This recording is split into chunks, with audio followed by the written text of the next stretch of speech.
Pujaningsih Mbak Yosi Dian Pratiwi. Dados.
Kok ampuane gamelan nadyanto tanpa kibot iki ya iso pujaningsih barang. Alhamdulillah.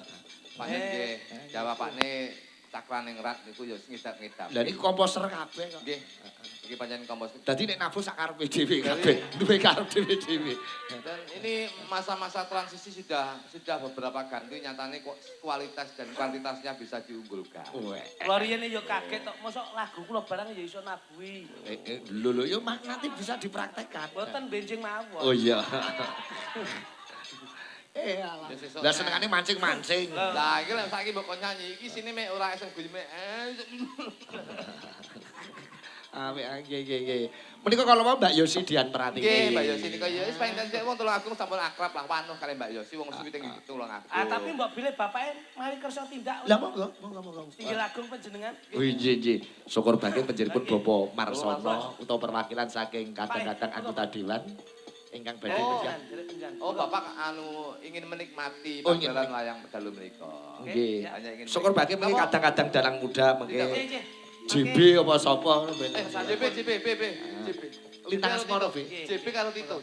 Mewakili dalang muda Tulungagung. Nggih. JB karo Tito. Ini Mas. Kene Tuduk Seperti hari jadi ini nih. seniman iki. B. JB.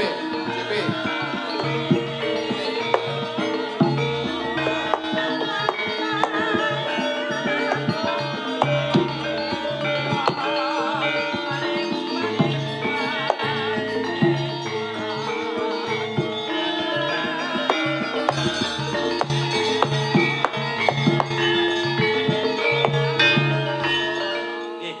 Untungipun pemerintah Kabupaten Tulungagung no meratosaken sanget, Mas. Oh nggih. Nggih, kula dalang-dalang dipun paringi wadah. Nggih. Lajeng wingking niku lak wonten anu, bale apa? Bale apa? Bale budaya niki. Balai budaya. Nggih, dadi sawanci-wanci napa kanca-kanca dalang muda gelar nggih wonten wingking mriki. Oh nggih. Nggih, kacake bocah sik enom ning Nun Sewu. Nggih mriki retek rung mateng. Kok sebabnya urung mateng? Lah niki sik kemampu yo ngeten kok. Kak, iki memang disemir, Iya, takon ganti, iki semir itu turun ning lapangan malah pan wedhus aja. Monggo jumeneng mawon Mas. Niku, Jumeneng Mas. menika- Minangka pangarsane Paku Datu. Paku ya? Datu nggih. Niki Nggih. surat keperan niki. Oke ngalor ngidul nggo tas malah kaya anu jenenge pegawai Bank Mekar. Kinten-kinten pinten anggotanipun ingkang sampun gabung Ya. kali Paku Datu. Wonten 3 gangsal mboten Kang. Luar biasa dalang-dalang muda Tulungagung. Alhamdulillah. Tenan kemutan 20 tahun yang lalu. Napa? Jangan kan nggih ngoten to. Nggih. Ting isine nak yo nglumpuk ngoten. Nglumpuk. Dadi sing saudarani sok ben ki rasa rebut pinter, sing penting sok ben sapa sing kewahyon disengkuyung.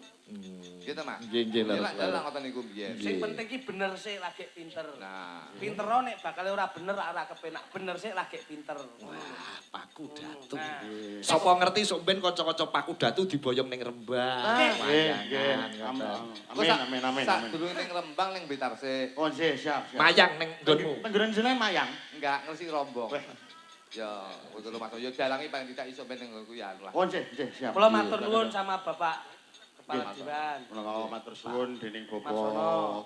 Sinten namine? Bapak Marsono. Pak Marsono Ya. ingkang Sudah. sampun Selalu memperhatikan. nggih leres menika wonten 3 titik kita nggih kadang-kadang Paku Datu. Tenan ya? Wonten 3 titik. Sudah Sudah terjadi. sudah terlaksana. Sudah terlaksana. Orang nggih dagelan. Damel tapi lokal, Mas. Oh iya. Ingkang Dan iki dagelan kaya apa telepon lokal kali interlokal. nggih menika badhe menjunjung Ya, tinggi. ya, benar. Tulungagung. Ya, betul. Semua betul. lokal, penabuh lokal dari Tulungagung semua. Memang Tulungagung itu selalu mengangkat Aja meneh kok yoga, sinden wae akeh. Dalang yo saya akeh. Nika wau wonten saking Pasinta nggih dugi. ya. Wonten Paguyuban tapi Sinden Tulungagung. leres tapi Mas. Oh, paguyuban Sinden Tulungagung. Kau nggih dugi. Aku sok ben yo nggih paguyuban Sinden Rembang Pasirem. Nggih, Mbak Mas Tito. Wah, luar biasa nggih. Dan anu lho, Bos.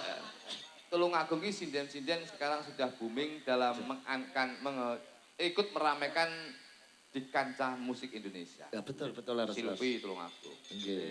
Dike Sabrina. Dika, sore mau ono Dika. Hani. Heeh. Kiki.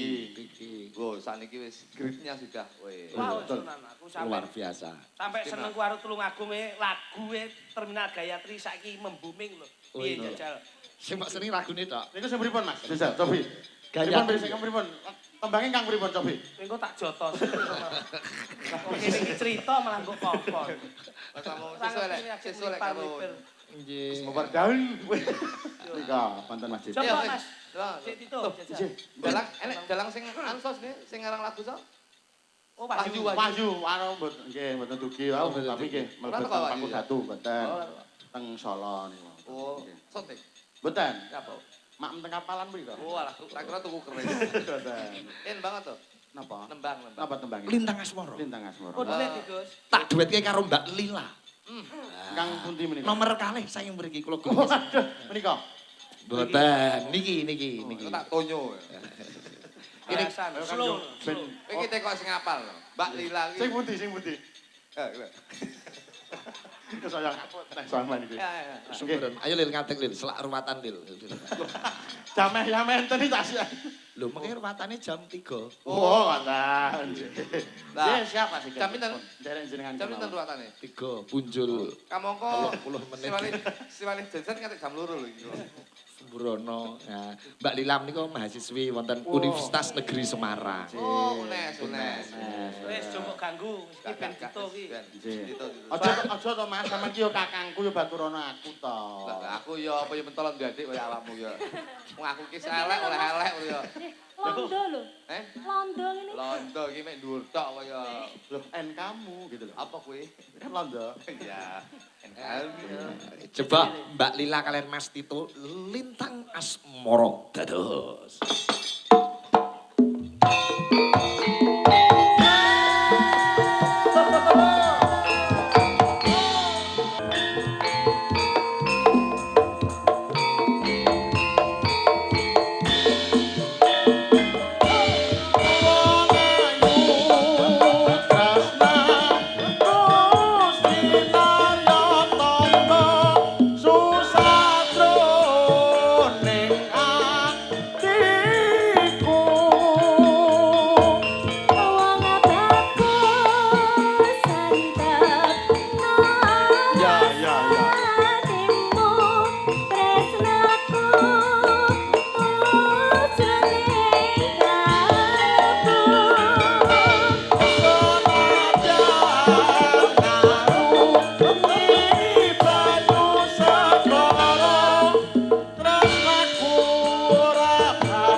Luar biasa Mas Tito. Sing dadi pitakonku siji. Napa? Biyen sing milih kepala Paku Datu ki sapa? Mergo ndas kula Yo JB sak kanca.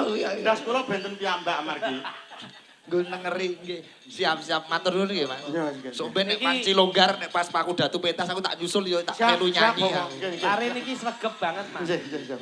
Nggih sregep pripun. Niki Surabaya mon kanca-kanca ludruk Komtas kumpuli. Oh, siap hebat Niki hebat. Ponorogo mon kumpuli niki. Nggih, nggih. Sedaya kula kumpuli ya, Pak. Nggih, nggih, nggih, nggih. Bojone yoga kula Eh, kumpuli. aja. Tentamu bojone dagelan nak sikat. Kon dingin nang live arepe Rabina ndak gelem nyauri. Oh, gak boleh. Enggak boleh. Atau ke? Pripun Kakak? Gini, aku mek ngomong karo awakmu. Saya yakin bahwasanya kamu akan menjadi ketua Paku Datu yang hebat. Makasih. Karena dari pakaianmu saya sudah lihat Pripun? kamu adalah sosok yang kreatif. Aja meneh kok aja meneh kudune kan sing dilingkin kan sarung. Lagi itu mau nikah aku celana mbok lingkin ngene lagi itu. Ndak sedih. Nek Paku Datu ketuane Mas Tito iki mesti suasana humoris. Humoris. Riang Alhamdulillah, gembira. alhamdulillah sedaya yuk humoris ya Kang ya. Ah. Randhe dhuwit humoris. Mumet humoris. Nggih Tulungagung kathah tokoh-tokoh ingkang Nggih. hebat. Anak-anak muda di Tulungagung kula gadah adik kelas wonten saking isi ingkang Iya. ngastonipun wonten Dinas Kebudayaan Mas Mas Dunung. Ah, Nah, nggih. bisa Kalimantan. dijadikan Nggih. narasumber. Nika, nggih salah satunipun nggih Mas Dunung niku ingkang milih kula. Oh ngoten. Nggih, ngoten. Pas dulung sing milih lah niki rarek dulungi ya cah iki. Matur nuwun nggih Mas. Nggih, nggih. Kita sembah nuwun sembah Nggih, nggih, nuwun. sami-sami. Ah. Nggih, nggih. Apa to mesti nyolong arepan. Ora proposal. Gayeng-gayeng Nggih, nggih. Bos. Wah gayeng. Wah, jan. Kula niku rumiyin angger longgar meniki mesti dolan teng Tulungagung nyusul wayangane Pak EJB bareng nganti Pak Eko niku tak susul nganti apal aku edang goreng diwolak-walik gosong gosong sak seroke sing gosong iku wong ngono kae to ha iya dideplok nggo campuran kopi kopi nggo nyugo dayo dayo dayo adoh apa Raketekan. Oh, ngreketake Pas pas seduluran ngono kae. Iya. Engko dinggo. Wah dinggo. Jolali lho ora tenan wong lali. Ora Kelingan dielingke saya diwarai. Dadi. Heeh. Ya napa iya? JB kudu dinggo kuwi ciri khasé Pak Eko kuwi biyen. Tenan. Angger wis dang goreng penonton sek. Sak ngelumpuk sindeng nganti ra ketok. Iya. Sembah nuwun salam Siap, nggih. nggih. Salam Nggih. kagem Bapak Mas Yudi. Nggih, Mas Yudi, terus sedaya. Iya ono Mbak Ida Nggih, Lala. Mbak Iya, Mbak Ida Lala. Nggih. Nggih, Pak Parsono Pilang kenceng nyimak nggih kanca-kanca saking Seragen. Nggih tim sukses. Iya, Pak Bupati. Iya, sembah nuwun nyimak. Nggih. Kene Mbak Ida. Mbak Ida Lala. Ah, iki wis Iya termasuk. bibar kondur saking India. Niki. Nggih. Oh. Layana mulai-mulai kayak perindapan nah itu. Apa ireng ngono? Enggak. Siap ya Mbak Ida nggih. Nggih, pangestunipun Nggih. sehat. Kula niku alhamdulillah niku anggere ketemu niku ya termasuk dulur-dulur lawas, Mas. Sinten? Mbak Ida bilang iya termasuk wah kali kula ya selalah Oh, pol. nggih jaman rumiyin jenengan tasih ngasto drum ngono iki nggih. Kali Mbak Ida tahun Iya. 2005 ya Mbak Ida ya. Nggih. 2005 ning Surabaya. Surabaya. Surabaya kalau Mbak Ida niki. Wes. Oh ya penuh rekoso ya biyen Lah nyodok ya. kula mbiyen niku apa tak lakoni kula mbiyen niku kok. Termasuk gigi. Gigi. Gigi merongos. Kuwi gigi. Oh, nggih. Tapi jenengan termasuk awet nom lho Mbak Ida. Oh, iya. Nggih, sampean ket biyen wis ngeten iki jenengan. Ngeten iki terus. Nggih. Ya mek aku mek keborosen ora iku ya. Sampean. Nggih, saya tuwek. Ora, tetep bagus. Mas Kluthuk ki elok tenan Mbak Ida. Nggih. Aku ndalang diajari ndagel karo ya Kluthuk ki paketan apa-apa jaman biyen wah paketane ngeri. Nggih, Wah, leres. angger taman juruk barang ya. Aku selali kae.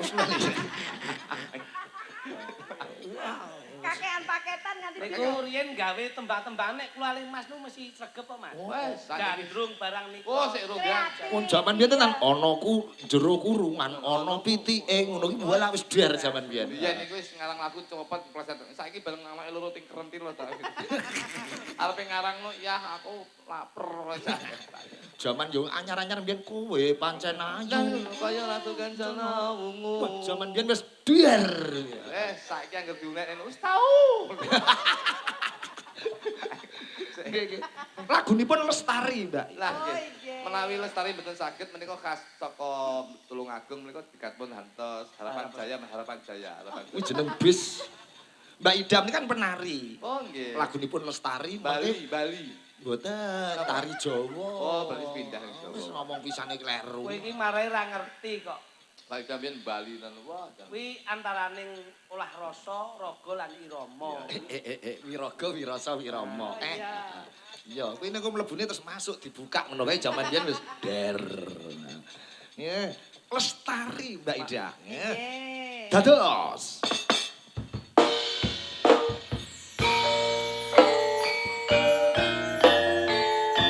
Cakraning rat iki lho. Anda ya kan.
Matur nuwun Mbak Ida. Sami-sami. Mbah nuwun. Wah, nek Mbak Ida nyanyi iki lampune nek dipasang kabeh apik no. Ayo. Sing masang lampu kudanan mau ketek wedi kepleset. Didamel benjing dalu mawon. Nek ora iso ning guri yo ning kono ngono. Heeh. Dadi ora usah dikomando, ide kreativitas sendiri dipasang ning ndi. Nah, Oh. paling mboten teng dhuwur gayor. Iya. Ya tak penakno. Ya pentak iki sinden stok-stok kayak batu siji-siji ngono. Kelir reget ngono kuwi yo cekat-cekat diubah. Lah ora sing ubah malah tukang son. Ora. Sakit. Ngerti wayang nekuk ngono tangane yo danang yo piye iki? Ana sing nekuk ora wayang iki. Lah dibenakke ngono nak. Heeh. Napa-napa Cak Jok Lidik? Napa? Napa-napa purun lho. Nggih. Gogok nggih sing cilik-cilik iki Siap, siap. sirah. Melani, yo lila kados sisan Mbak Indri karo Mbak Putri kene gogok. Aja. Mat request wah saking Lampung nusul Mas Agus Kentus salam nggih Majo Klitik. Mas Agus Kentus Lampung. Oh, bapake Rangga. Nggih. Oh, iya wis dulur lanang siap. Mas Rangga pun kagungan putra. Amin. Oh alah. Di Ganesa. Jenengan niku lek beritane malah kayak gending Mas Rangga pembangunan putrane wis metu jenggote. Nggih. Kanca-kanca CFC Cakraningrat Fans Club Ngayuk Jakarta. Nggih, komplit Pak Budi Guntoro Mas. Iki damel gonggongan. Nggih, kene adeg, Dok. Wah. Iki aku ngomong iki karo ngenteni kono persiapane. Nggih lah kula niku ya berarti ora dereng menangi cacah niki kula niku. Dereng. menangi. Ditakoni siji-siji, Dok. Nggih, sindika dawuh. Taman paring asma sapa Cahayu? Nggih, derek tepang nami kula Indri Om Juklutuk. Anu daleme di Cahayu. Kula saking Tuban. Oh Tuban. Ya. Makasih ya, Dek. Nggih. Sitae. Kapan Dek Cahayu asmane sampean? Putri. Putri. Ya judes-judes ngono to. Lah, Ya piye nama? Putri ngono lho. Putri. Nah, di dalem Saking Blora. oh Blora, Nggih. Tuban, Blora nyawiji dadi siji. Sampeyan lho Cahayu. Kula Melani. Melani Subono ya. Sindene awang tak silih iki. Daleme di Cahayu? Saking Rembang. Rembang, Nggih. Tuban, Blora, Rembang. Kan mesti Yuwono jadi merek Ngawur. saya ngulang. King Tasik Agung. Kan ini sampean Saking Rembang sami. Rembang. Nggih. Sebenarnya pas anu Mancing. Pak Jo Belantono ning Rembang tak dalem sampean ya. Nggih, tenan lho ya. Ya kira-kira kaya ngono. Ngomong. Rembangnya di belik. Sumber belik iki. Ya, sumber. Sumber. Berjo. Sumber. Lah Tok. berjo. Boten. Lima niki lho. Sumber Kidul Oh, Kecamatan. kecamatan Sumber tak kira Belik iki mbiyen nggonku rekoso ning belik kono. Ya ning Rembang biyen belik. Rembang. Klitik karo kluthuk ning Rembang pirang-pirang tahun lho. Kok mulai ya Mas. SD-ne ning SD Sumberjo 3. SD Sumberjo terus pindah Kritik akhirnya kelas 6 kelas 5 pindah kelas 6 ning gone Karangwaru. Oh. Kelas 6 ning Tulungagung. Kula ting Kalangbet, ting PGRI terus pindah ning MTS. Panjerjo. Panjerjo. Dadi kula iki lulusane Tulungagung Kritik Karangwaru mriki. Oh, nggih. Dadi panjen kula cah loro nu kabur kangenan asli. Jadi sing dinggon ning sekolah ya. Anak tobongan kok Nggih, nggih. nempel. Sekarang kan belas sakniki wis nempel jenengan barang niki. Nggih. Ini. Nembang ditanya. Coba lagune permintaan terbanyak menika Kitir Sumilir karya Mas Gedung Siswantoro Kediri, dalane Kediri. Prayoga. Ya, coba kaya ngapa aja ki sini-sini lho kene ditonton seniman-seniwati ini kita saya perawan kabeh kadang-kadang dalang Paku Datu sinten ingkang badhe daftar mungkin saged WA kula. Coba kaya ngapa Kitir Sumilir dados.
Matur nuwun Pat Bidadari lenggah-lenggah lah. Maju klitik jog lho.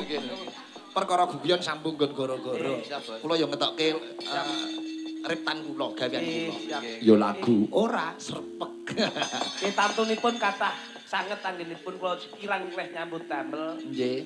Yektosipun namung saged nderek dedonga nggih Mas Sigit. Nggih. Mugi-mugi dengan Kabupaten Tulungagung hari jadi yang ke 19 insyaallah manggih bagya mulya ayem tentrem barokah sedayanipun. Amin. Nek sampean pinter omong guri ya coba melu. Klutuk. Kula nggih kepareng matur nyelaken hiwan nuwun dhumateng Dewan Kementerian Tulungagung khususipun inggih menika dari jajaran DPRD Kabupaten Tulungagung.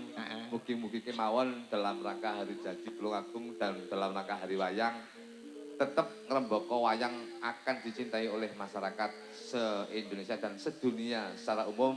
Lan mbok pilih anggen kula nyambut damel kalian panjenengan enten kalatung ngatur kula nyuwun gesam kula Mas. Amin. Dengaren lancar. Nah, kula niku lek arepe mulih niki lancar Mas. Oh nggih. Mas Sigit sanes wedal kepanggih nggih. Nggih. Alhamdulillah. Balus. Nek cawe sesaji mundhak nampa duka tak derekke mak.